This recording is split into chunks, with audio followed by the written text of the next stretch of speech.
الحمد لله رب العالمين والصلاة والسلام على سيد المرسلين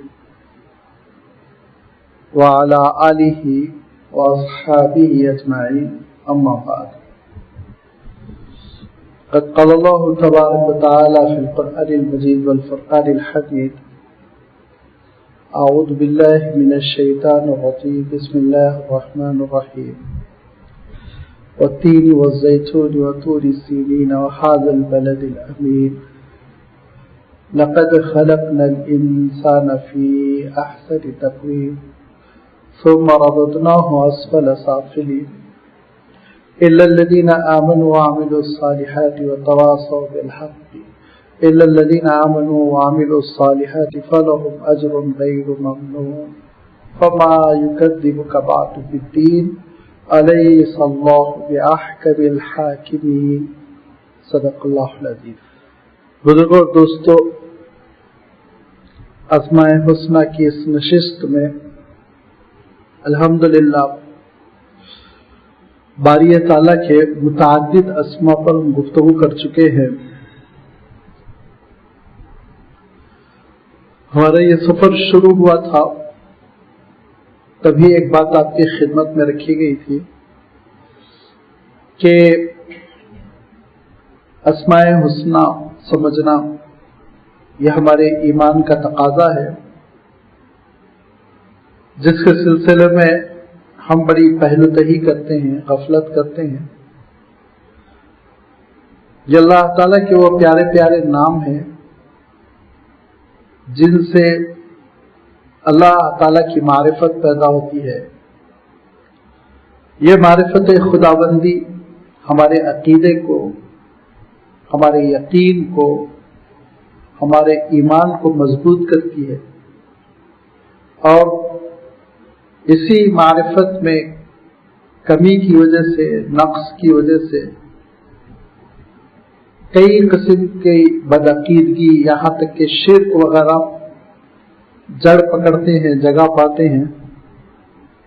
لہذا اسماء حسنہ کو سمجھنا ہمارے لیے بہت ضروری ہے. پھر یہ وہ اسماء حسنہ ہے جو ہمارے لیے عمل کا مہمیز ہے، عمل پر راغب کرتے ہیں، ہم کو ہمارے اندر جذبہ پیدا کرتے ہیں کہ ہم اللہ تعالیٰ کی ان صفات سے استفادہ کریں، ہمارے اندر بھی ان صفات کا ایک عکس پیدا ہو. جیسے وہ اصلی سمیع ہے اور ہم عارضی سمیع ہیں، جیسے سماعت ایک مشترک ہے، بصارت قدر مشترک ہے، ایسے ہی ہمارے اندر جو ارحم الراحمین ہے حقیقی معنوں میں، تو ہم عارضی معنوں میں رحم کرنے والے بنے. جب وہ حقیقی معنوں میں عالم ہے تو ہم عارضی ہی صحیح عالم بنے.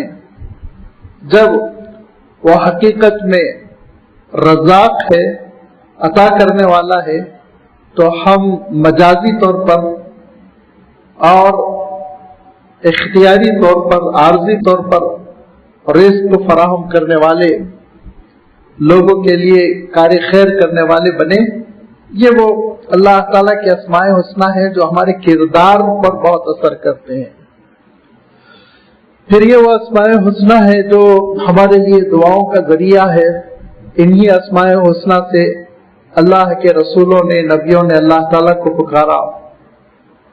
انہی اسماء حسنہ سے خود اللہ کے رسول صلی اللہ علیہ وسلم نے اللہ تعالیٰ کو پکارا، اور اللہ کے رسول صلی اللہ علیہ وسلم اپنی دعاؤں میں فرمایا کرتے تھے کہ اللہم انی اسألک بکل اسم هو لک، پروردگار تیرے پورے ناموں سے تجھے میں پکارنا چاہتا ہوں، لیکن میرا علم محدود ہے. بکل اسم هو لک سمیت به نفسک او انزلتہ احدا من خلقک، کہ آپ نے کچھ تو اپنی مخلوق پر اپنے اسماء اور اپنی صفات کو نازل فرمایا. او علمتہ احدا من خلقک، کچھ کو آپ نے سکھایا، اور بہت سارے آپ اپنی صفات کو آپ نے مخفی رکھا ہے، پوشیدہ رکھا ہے کہ اوِسْتَأْثَرْتَ بِهِ فِي عِلْمِ الْغَيْبِ عِنْدَكَ، آپ کے پاس ہی علم غیب میں وہ محدود ہے، اور ان کا القاء، ان کا نزول ہمارے سینوں پر نہیں ہوا، لہذا اللہ بکثرت آپ کی صفات ہے۔ اور اللہ تعالیٰ کی صفات کا عالم یہ ہے کل یوم ہوا فی شأن، ہر دن اس کی ایک نئی آن بان ہے، ایک نئی شان ہے۔ لہذا اللہ کے رسول صلی اللہ علیہ وسلم نے اعتراف فرمایا کہ ہم سارے اسماء حسنہ کا احاطہ نہیں کر پاتے ہیں، بلکہ اس میں سے 99 ایسے ہیں جن کا قرآن مجید میں اللہ تعالیٰ نے مختلف انداز میں تذکرہ فرمایا۔ تو پھر آپ صلی اللہ علیہ وسلم نے تاکید کر دی کہ ان 99 کا تم احاطہ کرو، ان کو یاد کرو، ان کو برتو، ان کو دعاؤں میں استعمال کرو، ان کو سمجھو، یاد رکھو ان کے سمجھنے کے ذریعے سے، اور ان کے تقاضوں پر عمل کرنے کی وجہ سے تم جنت میں داخل ہو جاؤ گے۔ اس حدیث کو بھی میں بار بار کوٹ کر چکا ہوں، ان للہ 99 اسما ومن احصاها دخل الجنہ۔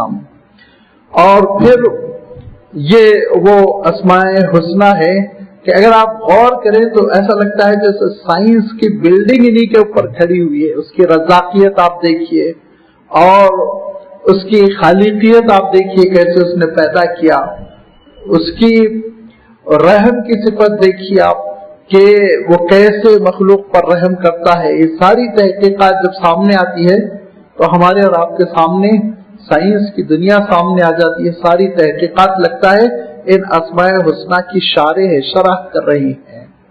تو میرے عزیز دوستو، یہ اسماء حسنہ ان کا سمجھنا بہت اہم ہے۔ اور پھر آپ جانتے ہیں کہ قرآن مجید میں اللہ تعالیٰ نے ان اسماء حسنہ کا بکثرت تذکرہ فرمایا، کئی مقامات پر یہ اسماء حسنہ وارد ہوئے، لہذا قرآن فہمی کے لیے بھی ضروری ہے کہ ہم اسماء حسنہ کو سمجھیں، اور اسی مقصد کے لیے ہم دھیرے دھیرے آگے بڑھ رہے ہیں۔ اور ہم نے گفتگو کی تھی الہن پر، ہم نے گفتگو کی تھی ربن پر، ہم نے گفتگو کی تھی رحمان پر، رحیم پر، ہم نے گفتگو کی تھی مالک یوم الدین، ملک، ملیک، یہ تینوں میں کیا لطیف فرق ہے، ان کے کیا مفاہیم ہے، اس پر ہماری گفتگو ہو چکی۔ ہم نے گفتگو کی تھی ان اللہ هو الرزاق ذو القوۃ المتین، رزق کیسے وہ عطا کرتا ہے، لہذا وہ رزاق کی کیا شان رکھتا ہے، اس پہ گفتگو ہو چکی ہے۔ جب رزاق پر گفتگو ہوئی تو پھر ایک دوسرا پہلو بھی ہمارے سامنے آیا کہ رزق میں وہ کشادگی بھی پیدا کرتا ہے، کھل کر بھی عطا کرتا ہے، اور بعض بندوں کے سلسلے میں اس کا یہ فیصلہ ہوتا ہے کہ تنگی کے ساتھ رزق اس کو عطا کیا جائے، یہ اس کی حکمت پر مبنی ہوتا ہے، اس کی مشیت پر مبنی ہوتا ہے۔ لہذا رزق میں کشادگی اور رزق میں تنگی، یہ بھی اللہ تعالیٰ کی دو صفتیں ہیں جس کو قرآن پاک میں اور حضور اکرم صلی اللہ علیہ وسلم نے اپنے ارشادات میں القابض الباسط سے تعبیر فرمایا۔ ان دو صفتوں سے متصل اور دو صفتوں کا تذکرہ ہوا کہ جیسے رزق میں اللہ تعالیٰ کشادگی دیتا ہے اور بے پناہ دے دیتا ہے، اور رزق میں اللہ تعالیٰ تنگی پیدا کر دیتا ہے اور اس کو محتاج بناتا ہے، جیسے کہ میں نے عرض کیا اس کی شان ہوتی ہے، اس کی آزمائش ہوتی ہے۔ وہی اللہ تعالیٰ عزت بھی بے پناہ دیتا ہے، عزتوں سے محروم بھی کرتا ہے۔ لہذا اللہ تعالیٰ نے ارشاد فرمایا تعز من تشاء وتذل من تشاء، جس کو چاہے پروردگار عزتوں سے دوچار کر دے، جس کو چاہے اللہ تعالیٰ عزتوں سے محروم کر دے، اور قعر مذلت میں ذلت سے اس کو رسوا کر دے، ذلت سے دوچار کر دے۔ لہذا المعز والمذل یہ بھی اللہ تعالیٰ کی صفتیں ہیں، اور اس کے سلسلے میں بھی گزشتہ مجلس میں آپ کی خدمت میں کچھ باتیں میں عرض کر چکا ہوں۔ لیکن میں نے کہا نا کہ ہر کام میں ایک حکمت ہوتی ہے، ہر کام میں اللہ تعالیٰ کی ایک ایسی وزڈم ہوتی ہے جو بہت غور کرنے سے پتہ چلتی ہے، اور کبھی کبھی پتہ بھی نہیں چلتا ہو، ہمارا علم بڑا محدود ہے۔ لہذا اللہ تعالیٰ کی ایک صفت ہے جو حکم، حکیم، حاکم تینوں الفاظ سے تعبیر کی جاتی ہے، اگرچہ کہ تینوں کا مفہوم الگ الگ ہے۔ سورۃ التین جس کے آخر میں اللہ تعالیٰ ارشاد فرمایا الیساللہ بأحکم الحاکمین، حاکم بھی اللہ کی صفت ہے، اور حاکم اللہ تعالیٰ نے احکم الحاکمین کے سیدھے 2 جگہ قرآن مجید میں ارشاد فرمائے، خیر الحاکمین اللہ تعالیٰ نے 3 جگہ ارشاد فرمائے، اور حکم کا لفظ بھی ارشاد فرمایا، ایبتغی غیر اللہ حکمن ارشاد فرمایا، اور جیسے کہ میں نے عرض کیا حکیم کی صفت تو آپ نے متعدد جگہ دیکھی ہوگی، بے شمار آیتیں ہیں جس میں لفظ حکیم وارد ہوا ہے۔ اب حکیم کا لفظ ہو، حکم کا لفظ ہو یا حاکم کا لفظ ہو، تینوں کی روٹ ایک ہی ہے، اور وہ آپ سمجھ رہے ہیں، ہا کاف میم، یہ روٹ ہے۔ اس روٹ سے آنے والے الفاظ میں جو ایک کامن میننگ ہے، جس کو اگر ہم پکڑ لیں تو ہر شاخ کو ہم سمجھ سکیں گے، وہ قدر مشترک کیا ہے، مشترک معنی کیا ہے، وہ ہے پختگی۔ عرب کہا کرتے تھے حکم کے معنی، حکمہ معنی چٹان پختہ ہو گئی ہے، اپنی جگہ جم گئی ہے، اسی سے پھر عرب استعمال کرتے تھے لفظ احکمہ، اسی لیے آیات محکمات بھی آیا ہے، پختہ آیتیں، جمی ہوئی آیتیں، وہ آیتیں جن میں جھول نہیں ہے، وہ آیتیں جن میں کسی قسم کی کوئی کجی نہیں ہے، آیات محکمات ہن ام الکتاب واخر متشابہات، اور اس کے مقابلے میں محکم آیتوں کے مقابلے میں کچھ آیتیں ایسی بھی ہیں جو ملتی جلتی ہے، متشابہات ہے، جن کے سمجھنے کے لیے بڑے علم کی ضرورت ہوتی ہے، جن کا علم راسخ نہیں ہوتا وہ فتنہ پیدا کرتے ہیں۔ یہ اللہ تعالیٰ نے مقام پہ اس حقیقت کو بھی بیان فرمایا۔ ابھی میں آیات محکمات کی طرف نہیں جانا چاہتا ہوں، میں صرف حکیم اور حکم اور حاکم یہ 3 الفاظ کے سلسلے میں آپ کی خدمت میں کچھ چیزیں عرض کرنا چاہتا ہوں۔ حکم کہتے ہیں صحیح ججمنٹ کرنے والا، کیونکہ اس کی رائے اسٹرانگ ہوتی ہے، وہ دونوں کی دلیلیں سننے کے بعد پختگی کے ساتھ اپنی رائے کا اظہار کرتا ہے، اور پھر اسی سے حکم کہنے لگے ہیں جج کو، جو فیصلہ کرنے والا ہوتا ہے۔ چونکہ اللہ تعالیٰ نے اپنے سلسلے میں یہ بات ارشاد فرمائی کہ لوگ اللہ کو چھوڑ کر غیر اللہ کو حکم بنا رہے ہیں، جج بنا رہے ہیں، اور یہ سمجھتے ہیں کہ وہ فیصلہ کریں گے، تم غلط فہمی میں ہو، اصل فیصلہ اللہ تعالیٰ کرے گا کہ وہی قیامت کے دن بتائے گا حق کیا ہے، باطل کیا ہے، سچائی کیا ہے، برائی کیا ہے، اس کا فیصلہ کن ہوگا، لہذا وہ حکم ہے، اور وہ حاکم بھی ہے۔ حاکم میں الف کا اضافہ ہو گیا، اور جب الف کا اضافہ ہو جاتا ہے تو ہم اردو میں تو حاکم کہتے ہیں حکومت کرنے والا، لیکن عربی کے اعتبار سے حاکم ہوتا ہے پورے حالات پر قابو رکھنے والا، حاکم ہوتا ہے طاقتور، وہ ذات جس کے قابو سے کوئی چیز نکلی ہوئی نہ ہو، اور اسی کے لیے اللہ تعالیٰ نے ارشاد فرمایا الیس اللہ بأحکم الحاکمین، سارے حکومت کرنے والوں کو کنٹرول کرنے والا اللہ تعالیٰ ہے، سارے حکومت کرنے والوں کو کنٹرول کرنے والا اللہ تعالیٰ ہے، تم کو سمجھ لینا چاہیے۔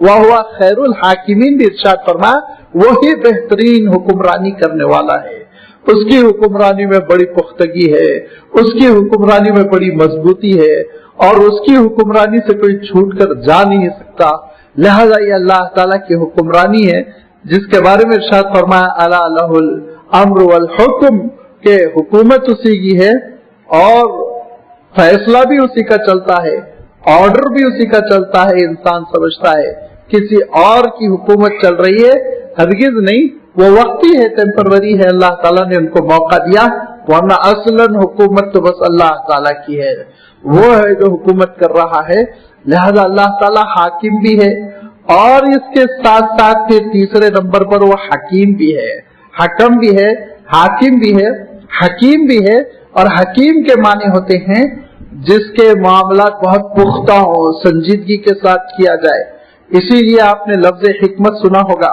حکمت کے معنی وزڈم سے اس کا ترجمہ کیا جاتا ہے، حکمت کا ترجمہ دانائی سے کیا جاتا ہے، حکمت کا ترجمہ ذہانت سے کیا جاتا ہے، یہ سب ترجموں کا جو مفہوم ہے وہ یہ ہے کہ وہ صفت جس میں بڑی پختگی ہو، وہ فیصلے کی صفت، وہ گفتگو کی صفت، اور وہ حکومت کی صفت جس میں بڑی دانائی ہو، बड़ी उसमें विजडम हो, हकीकत पसंदी हो। ये अल्लाह ताला की सिफत है कि वो बहुत ही हिकमत वाला है और उसके हर काम में एक लॉजिक होती है, हर काम के पीछे सबब होता है। बस औकात बंदों को उस सबब का पता नहीं चलता। अल्लाह ताला ने ये बतलाने के लिए कि तुमको कभी कभी जो अल्लाह ताला के उमूर तकवीनी है, अल्लाह के जो फैसले हो रहे हैं, उन फैसलों के पीछे क्या हकीकत होती है उसका इल्म नहीं होता। लेकिन याद रखो, हम तुमको एक मिसाल देकर बयान कर देते हैं। लिहाजा अल्लाह ताला ने सूरतुल कहफ में हजरत खजीर और हजरत मूसा अलैहिस्सलाम का सफर उसको बयान किया और उस सफर में होने वाले 3 वाकयात का तस्करा किया। उनके पीछे हिकमतें क्या थी, हिकमतें क्या थी। बज़ाहिर मसलन नेक लोग हैं, कश्ती चलाते हैं, कश्ती चलाकर उससे वो पेट भरते हैं और वही उनका वाहिद जरिया आमदनी है। लेकिन कश्ती कहीं टकरा कर पाश पाश हो जाए, टूट जाए, तो हमको कोई हिकमत नहीं समझ में आती। हम समझते ये क्या हो गया।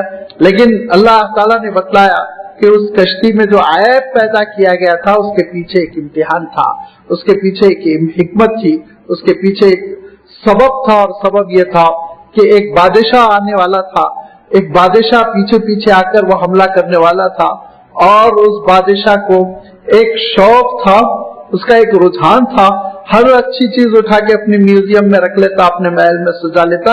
ये कश्ती भी अच्छी थी, इस कश्ती को भी हड़प कर लेता। अल्लाह ताला ने अपनी हिकमत से उस कश्ती में ऐब कर दिया।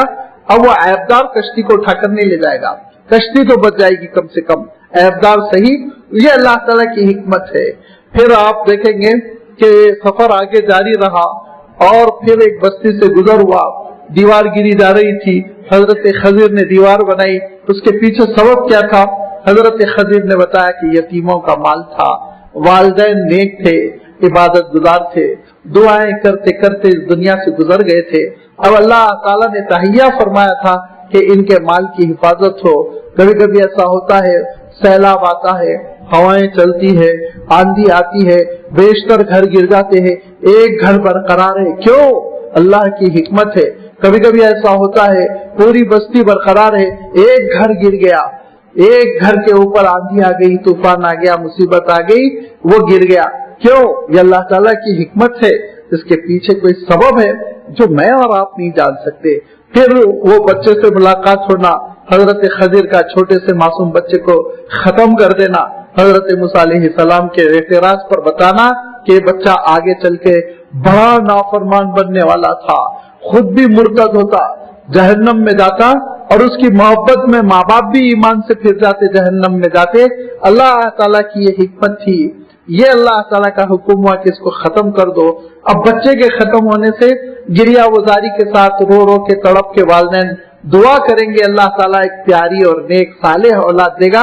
औलाद की औलाद भी मिल गई, जन्नत की जन्नत भी बच गई। ये अल्लाह की हिकमत है जो बंदे नहीं समझ रहे।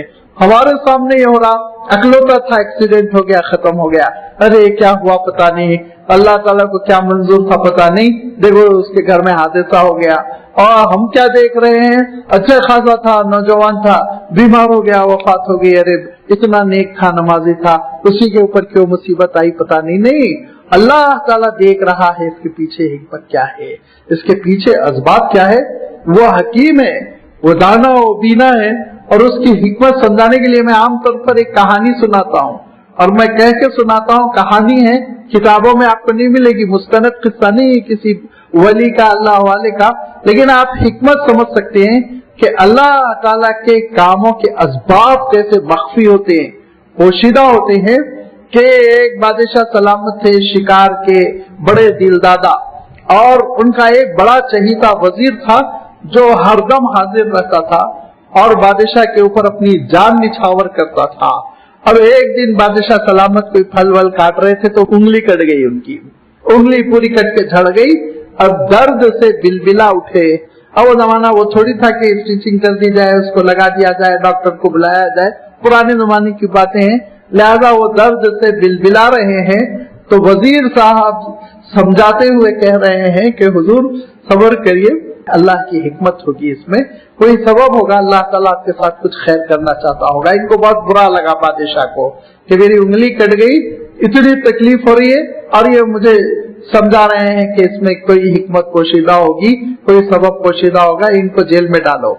लिहाजा वजीर को ले जाकर जेल में डाल दिया गया और वो जेल में भुला दिए गए बेचारे।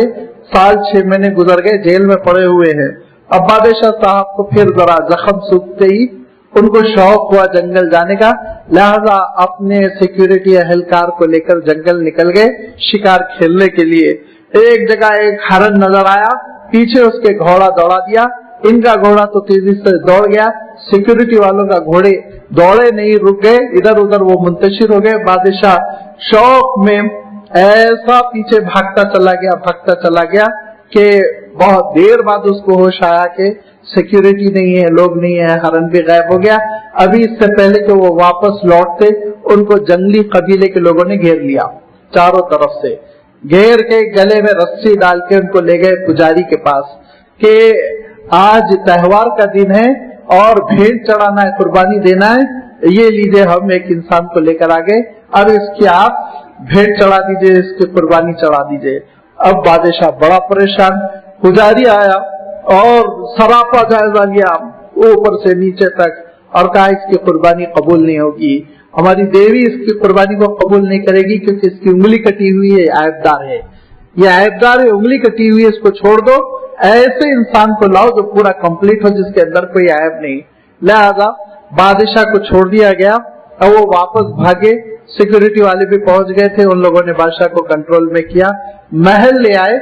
महल आने के बाद कहा कि वाकई अल्लाह के हर काम में हिकमत होती है, एक उंगली काट के मेरी गर्दन उसने बचा दी, अगर उंगली न कटी होती मेरी गर्दन कट गई होती। वजीर ने सच कहा था, अल्लाह के हर काम में हिकमत होती, मैं बिलावजह उसको जेल में डाल दिया। बुलाओ उनको। वजीर साहब को बुलाया गया, सरकारी एजाज के साथ वो आए, कहा आपकी बात को मैं मान गया कि इस उंगली के कटने में अल्लाह की बड़ी हिकमत थी, बड़ी शान थी, बहुत देर से मुझे समझ में आई, लेकिन 50% मसला हल हुआ, अभी 50% हल नहीं हुआ। आप जो जेल में सड़ गए 1 साल, ये इसके पीछे अल्लाह की क्या हिकमत रही होगी, ये मुझे समझ में नहीं आया। वजीर ने कहा कि हुजूर गौर करिए, इसमें भी बड़ी हिकमत है, मैं आपका जाननिसार साथी था, सारे सिक्योरिटी के लोग आपसे पीछा छोड़ा के पीछे रह गए, मैं आपको पीछे नहीं छोड़ता, मैं आपके साथ रहता, तो आप तो ऐबदार थे, आपको छोड़ देते, मैं ऐबदार नहीं था, मुझे वो भेंट चढ़ा देते, अल्लाह मियां ने मुझे जेल में रख के बचाया। अल्लाह की हिकमत ये हुई कि मैं जेल में फंसा रहूं और मेरी जान बच जाए, और अल्लाह की हिकमत ये थी आपकी उंगली कट जाए और आपकी जान महफूज रह जाए। हम ये समझ सकते हैं कि इस निजाम कायनात में अल्लाह ताला की हिकमत कैसे चल रही है, वो हकीम है और हिकमत के साथ हर काम वो अंजाम दे रहा है। लिहाजा ये समझना कि अल्लाह ताला के कामों में हिकमत है, ये हमारे अकीदे को बहुत मजबूत करने वाली चीज है। ये अकीदे को मजबूत करती है तो इसका नतीजा ये निकलता है कि हमारी जिंदगी बड़ी मजबूत हो जाती है, जिंदगी बड़ी समझदारी की बुनियाद पर गुजरती है, क्योंकि हम बसा औकात बाज आजमाइशों की वजह से बड़े डिसअपॉइंटेड होते हैं, बहुत मायूस हो जाते हैं। और मौजूदा दौर का आलम तो ये है कि मायूसी इस हद तक निकम्मा बना देती है, कभी खुदकुशी का सोचते हैं, कभी दूसरों को मार डालने की सोचते हैं। अगर इंसान ये गौर करे अल्लाह के हर काम में हिकमत है, ये मेरी आजमाइश है, इसके पीछे कोई हिकमत होगी, एक बड़ा मकसद होगा जो अल्लाह ताला पूरा करना चाह रहा होगा, तो इंसान सब्र करे और देखते देखते इन्नमा अल उसरी युस्रा, तंगी के बादल छट जाएंगे और भलाई की चीजें हमारे और आपके सामने, खैर के मामलात हमारे और आपके सामने आएंगे। ये अल्लाह ताला की हिकमत पर ईमान रखने से हमारी अमली जिंदगी पर बहुत बड़ा असर पड़ता है। एक तो अकीदे तौहीद तवक्कुल की कैफियत, अल्लाह की जात से लगाओ, ये अकीदे के एतबार से, अमल के एतबार से बंदा कभी मायूस नहीं होता। लिहाजा आप देखेंगे कि अल्लाह के रसूलों और नबियों की जिंदगी में बड़ी कड़ी आजमाइशें आई, बहुत सख्त आजमाइशें आई, और उन आजमाइशों में बहुत साबित कदम रहे, बहुत इत्मीनान से चलते रहे, आगे बढ़ते रहे, कोई भी चीज उनके कदम उखाड़ नहीं सकी। क्यों? वो जानते थे कि अल्लाह ताला के हर काम में हिकमत है। अल्लाह ताला का कोई काम भी जिसके बारे में अल्लाह ताला ने खुद लफ्ज़ अबस इरशाद फरमाया, अबस कहते हैं बेसलेस, अबस कहते हैं बेकार, जिसकी कोई जरूरत न हो। अफ़हसिब्तुम अन्नमा खलक़नाकुम आबसा, तुम समझते हो ये निजाम कायनात हम बेकार चला रहे हैं? नहीं, बड़ी हकीकतें हैं इसके पीछे, बड़ी हिकमतें हैं। अफ़हसिब्तुम अन्नमा खलक़नाकुम आबसा व अन्नकुम इलैना ला तुरजाऊन फ़तआला अल्लाहुल मलिकुल हक़। अल्लाह ताला ऐसे बेकार कामों से बहुत बुलंद है। नऊज़ु बिल्लाह, बगैर मकसद के कोई काम वो अंजाम दे, ये उसकी शान किबरियाई से फरोतर है, छोटी बात है। ऐसी बात अल्लाह ताला की जात के साथ जेबा नहीं, लिहाजा ये निजाम कायनात एक हिकमत के साथ चल रहा है। ये निजाम कायनात कुछ हकीकतों के साथ चल रहा है जिनको बंदे नहीं समझ सकते, मुतहम्मिल नहीं होते, बंदे एफर्ट नहीं कर सकते, इसलिए बंदों की निगाहों से ओझल रखा गया है। लेकिन बाज औकात ऐसा होता है, एक वक्त गुजरने के बाद, एक मुद्दत गुजरने के बाद हमको एहसास हो जाता है कि वाकया ये है कि अल्लाह, अगर आप ये मामला मेरे साथ ना किए होते तो मैं कितना पछताता, परेशान हो जाता। आपने वो काम करके मुझे बचाया, आपकी हिकमत की वजह से आज मैं महफूज हूँ। ये हकीकतें देर से समझ में आती हैं।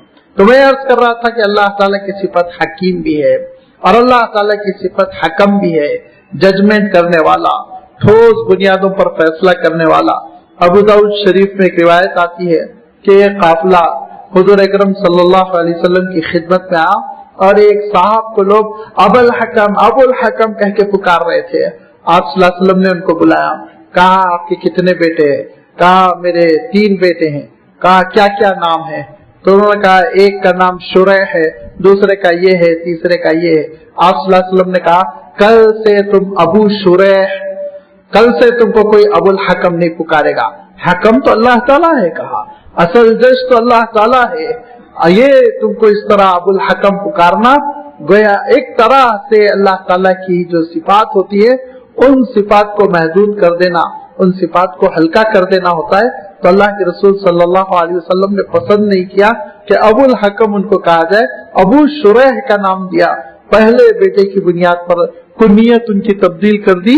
इसलिए पता चला कि हकम, इसकी भी एक अहमियत है अस्माए हुस्ना में, और हाकिम इसके सिलसिले तो मैं अर्ज कर चुका हूँ कि वह अल्लाह ताला की हुक्मरानी की निशानदेही करता है, और फिर हकीम वो अल्लाह ताला के काम में दानाई, वो अल्लाह ताला के काम में असबाब, वो अल्लाह ताला के काम में बसीरत की निशानदेही करता है।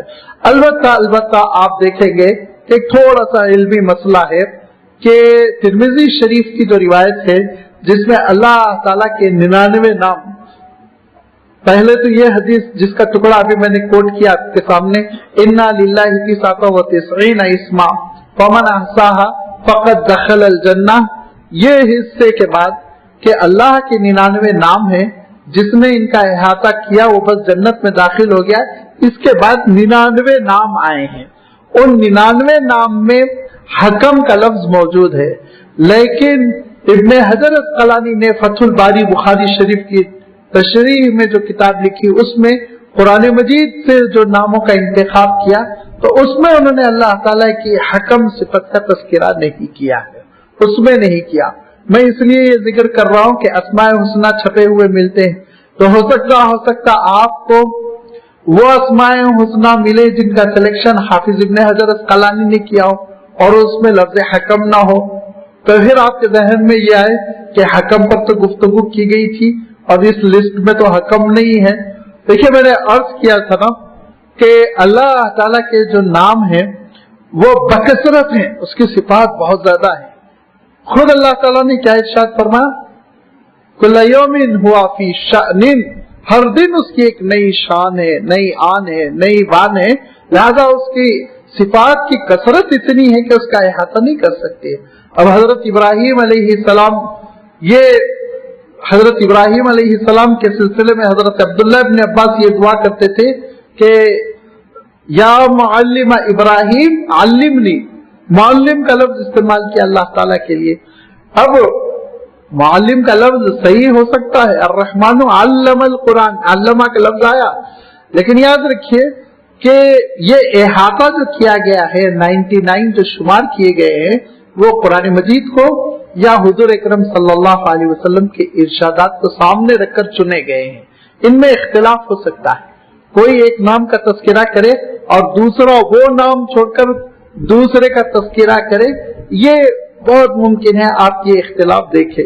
لہذا میں جو ابھی حدیث کوٹ کر رہا تھا کہ حضرت ابو ہریرہ کی حدیث میں الحکم کا لفظ آیا ہے، لیکن امام ابن حجر عسقلانی رحمت اللہ علیہ نے موتی الحکمت کا ذکر کیا۔ یوتی الحکمت من یشاء کا لفظ چونکہ آیا ہے، اسی لیے بجائے حکم کے موتی الحکمہ کا تذکرہ کیا۔ ایسے اختلافات سے معنوں پہ کوئی اثر نہیں پڑتا، یہ اللہ تعالیٰ کے وہ اسماء حسنی ہیں جو اللہ تعالیٰ کی ذات کا تعارف کراتے ہیں۔ لہذا اللہ تعالیٰ یہ ارشاد فرماتا ہے کہ تم ان ناموں سے مجھے پکارو، دعائیں کرو اور چھوڑ دو ان لوگوں کو ذر الذین یلحدون فی اسمائہ فیجزون ما کانوا یکسبون، جو میرے ناموں میں الحاد کرتے ہیں۔ اللہ تعالیٰ کے ناموں میں الحاد کرنا، اس کا مفہوم یہ ہے، اس کے معنی یہ ہے کہ غلط چیزوں کی نسبت اللہ تعالیٰ کی طرف کرنا، نعوذ باللہ، ناپسندیدہ اعمال اور افعال کے نام رکھ کر اللہ کے لیے تجویز کر دینا، یہ ساری وہ چیزیں ہیں جو الحاد کہلاتی ہے، اور یہ الحاد انسان کو اسلام سے خارج کر دیتی ہے۔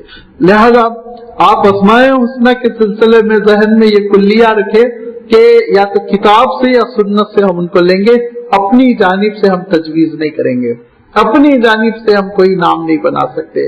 مثلا ہمارے محبت کے آپ اللہ تعالیٰ کہیں اللہ آپ گورنر ہیں، نہیں کہنا چاہیے، حالانکہ آپ کا جذبہ صحیح ہے، لیکن کتاب و سنت میں یہ لفظ وارد نہیں۔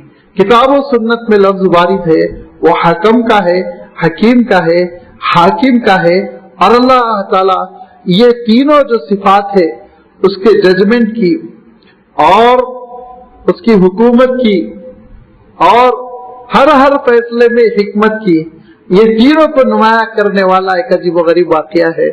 اور وہ واقعہ یہ ہے کہ امام رازی رحمت اللہ علیہ اپنی مشہور تفسیر جو تفسیر کبیر کے نام سے معروف ہے، اس میں یہ واقعہ لکھتے ہیں، اور یہ واقعہ ہے سورۃ النور کی ایک آیت کی تفسیر میں کہ اللہ تعالیٰ نے ارشاد فرمایا کہ السارق والسارقۃ فاقطعوا ایدیہما جزاء بما کسبا ونکالا من اللہ، کہ چور چاہے وہ مرد ہو یا عورت ہو، فاقطعوا ایدیہما، ان کا ہاتھ کاٹا جائے گا، جزاء بما کسبا، ان کے گناہ کی وجہ سے، گناہ کے بدلے میں، ونکالا من اللہ، اللہ تعالیٰ کی جانب سے بطور سزا۔ یہ ایک قانون ہے اسلام کا، لیکن یہ قانون ایسا نہیں ہے ظالمانہ کہ کوئی بچہ بیگ سے پین چرا لیا، اڑا لیا، اس کا ہاتھ کاٹنے جائے۔ کنڈیشنز اس کے بہت سارے کنڈیشنز، جیسے مثال کے طور پر ہمارے سامنے بہت ساری چیزیں نہیں ہوتی، اور کبھی کبھار ہم کو لوگ ٹرینوں میں، بسوں میں، پبلک مقامات پر پھنسا دیتے تو ہم جواب نہیں دے پاتے، تو سارے اسلامی نظام سے واقفیت رکھنا بہتر ہے کہ دیکھیے قحط کے زمانے میں اگر کھانے پینے کی چیزوں کی چوری ہوگی تو یہ سزا جاری نہیں ہوگی۔ آپ غور کر رہے، قحط ہے، کھانے کی تنگی ہے، اور کوئی ایک تھیلا چاول چرا کر لے گیا تو سزا نہیں ہوگی اس کے پر، کیوں؟ یہ انسانی مجبوری ہے۔ اچھا، اور دیکھیے دوسرا، آپ کا مال متقوم ہو، مال محظور ہو، فقہی کتابوں میں آپ کو پوری تشریح ملے گی۔ مال متقوم کے معنی یہ کہ قلم کی چوری ہو گئی، مال متقوم کے معنی یہ کہ کوئی استعمال کی ہلکی پھلکی چیز کی چوری ہو گئی، اس پہ کسی نے نل کی ٹوٹی چوری کر لی، اس پہ نہیں ہاتھ کٹے گا، یاد رکھیے، بالکل نہیں کٹے گا۔ قیمتی چیز ہونی چاہیے جس کو جج مال متقوم، اور امام ابو حنیفہ رحمۃ اللہ علیہ نے کہا کم سے کم 15 درہم سے زیادہ کی مالیت ہو اس کی۔ 15 درہم سے زیادہ کی مالیت کے معنی آج کل کی اصطلاح کے مطابق قریب سمجھ لیجئے 2-2.5 ہزار کی چیز ہو تو وہ چرائے۔ تیسری شرط کیا ہے؟ مال محظور ہونا، یعنی میں ایسا موبائل رکھا کہیں وضو خانے پہ اور چھوڑ کے آ گیا، کوئی چوری کر لے، چوری ہے، چوری کا فیصلہ کیا، ہاتھ نہیں کاٹا جائے گا۔ ہو سکتا پینالٹی ہو سکتا ہے جیل ہو، کچھ جج کچھ فیصلہ کرے، لیکن ہاتھ نہیں کاٹا جائے گا۔ کیوں؟ میں نے اپنے مال کی حفاظت نہیں کی تھی۔ ہاں، میں نے لاکر میں رکھا تھا، اس نے لاکر کو توڑ کر قیمتی چیز کو اٹھا کر وہ لے گیا، تب جا کے اس کو یہ سزا جاری ہوگی، اس بنیاد پر جبکہ 2 گواہ سے وہ چوری اس کی ثابت ہو جائے۔ تو یاد رکھیے اسلامی سزاؤں میں سختی نہیں ہے، अगर आप शर्तें देखेंगे, शर्तों को देख लेने के बाद आपको ऐसा महसूस होगा, इतनी कड़ी शर्तें हैं कि इन शर्तों के बावजूद भी कोई जुर्म कर रहा है, अब तो होना चाहिए यार। आज हो रहा है ना, इस पार्लियामेंट में कह रहे हैं ना, ऐसे लोगों को फांसी दी जाए, ऐसे लोगों को मार डाला जाए, ऐसे लोगों को खत्म कर दिया जाए। क्यों कि इतने मुजरिम है, ये इतने मुजरिम है, आखिरी दर्जे में जुर्म कर रहे हैं, तो इनको तो खत्म कर दो। ये खुद इंसान की तबीयत कहती है। लिहाजा अल्लाह ताला साफ इरशाद फरमाता है, फक़्तऊ अयदियहुम जज़ाअन बिमा कसबू व नकालन मिनल्लाह। यहां तक ये आयत है। आगे अल्लाह ताला ने अपनी दो सिफतों का तज़किरा किया, वो है वल्लाहु अज़ीज़ुन हकीम। वल्लाहु अज़ीज़ुन हकीम। इत्तेफाकन इमाम राज़ी रहमतुल्लाह अलैह कहते हैं कि एक कारी साहब झूम झूम के, हाफिज साहब झूम झूम के ये आयत की तिलावत कर रहे थे। अब अक्सर व बेशतर ऐसा होता है, हुफ्फाज बुरा ना माने कि आमतौर पर कुरान मजीद वो जरा कम ही समझते हैं। उसकी वजह यह है कि अगर आप समझेंगे ना, जल्दी याद नहीं होता। आप जब समझेंगे, आप जरा अल्लामा इकबाल का कलाम याद करके दिखाइए, उनका दीवान। समझने में क्या होता है, इंसान थोड़े बहुत एडिशन कर देता है, थोड़े बहुत ओमिशन कर देता है, कुछ बढ़ा देता है, कुछ घटा देता है, समझ रहा है ना वो। लेकिन जब इंसान समझता नहीं है तो उसके जहन के अंदर ये सलाहियत है, आईनी ही उसको वो हिफ्ज कर लेता है। मैं हमारे उन भाइयों की मैं बिल्कुल मुखालिफत नहीं कर रहा हूं जो कहते हैं हाफिजों को कुरान में भी आनी चाहिए, लेकिन याद रखिए, हिफ्ज जिस पुख्तगी के साथ न समझते हुए हो जाता है, उस पुख्तगी के साथ समझते हुए नहीं होता है। ये एक नफ्सियाती चीज है, और इसीलिए जो बचपन के हाफिज होते हैं वो बड़े पक्के होते हैं, बिल्कुल नहीं समझे हुए रहते हैं, ज्यादा बड़े पक्के रहते हैं। आप रात में तहज्जुद में खड़ा कर दीजिए, 3 पारे खटाखट सुना देंगे। और जो ज्यादा समझ के वो फिर सोच के पढ़ते हैं, यहाँ आगे ये होना चाहिए, वो होना चाहिए। वो हाफिज साहब भी बेचारे इंडियन हाफिज थे, वो कुरान मजीद शायद नहीं समझ रहे थे।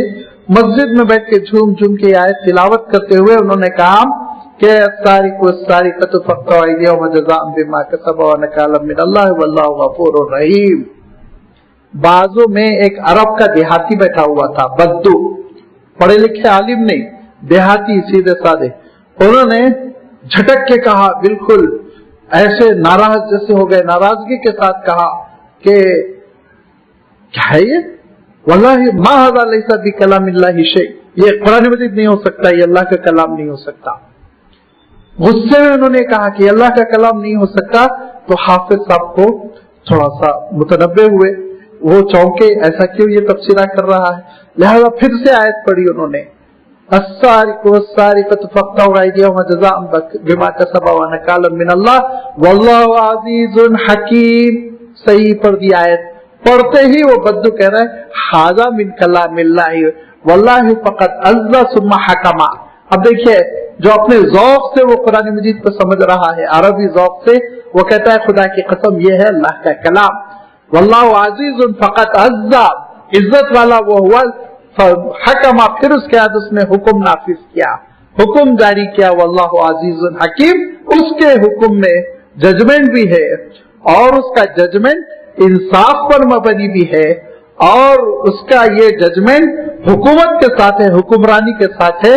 कभी कभी इंसान फैसला करता है, कुव्वत नाफिज नहीं होती उसके पास, नाफिज करने की कुव्वत नहीं होती, लेकिन वो कह रहा है कि उसके पास, अल्लाह के पास निफाज की ताकत भी है। और कभी कभी याद रखिए, इंसान जजमेंट करता है तो कुव्वत निफाज नहीं होती, यानी उसको अप्लाई नहीं कर पाता, इम्प्लीमेंट की सलाहियत नहीं होती। और बसा औकात इम्प्लीमेंट की तो सलाहियत होती, लेकिन उसके जजमेंट के पीछे लॉजिक नहीं होती, गलती होती है। लेकिन कहा उसने कि अल्लाह ताला ने जजमेंट भी किया, जजमेंट को वो इम्प्लीमेंट भी कर सकता, वो हाकिम भी है, और उसके जजमेंट में हिकमत भी है, दानाई भी है, विजडम भी है, लॉजिक भी है, क्योंकि वो हकीम भी है। सब कुछ आ गया ये एक सिफत पे, सारी चीजें आ गई कि फैसला करने की सलाहियत भी अल्लाह के अंदर, फैसला नाफिज करने की भी सलाहियत अल्लाह ताला के अंदर, और फैसलों में हिकमत भी है, ये भी अल्लाह की सिफत है। ये सब कुछ आ गया एक आयत के एक इस्म पर, एक इस्म में जिसपे कि आयत का खातिमा हो रहा है। तो ये अल्लाह ताला के वो अस्माए हुस्ना जो हमारे सामने किताबुल्लाह को भी ठीक ठाक पेश करते हैं, हमारे सामने अकीदे को भी वो दुरुस्त करते हैं, अकीदे की भी वो तामीर करते हैं।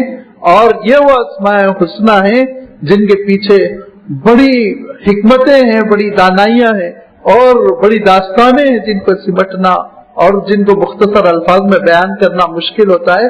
जरूरत इस बात की है कि हम इस सफर में चलते रहें, अपने आप को हम तालिब इल्म महसूस करें, अपने आप को हम तालिब बनाएं और सीखने का अमल हम हमेशा जारी रखें।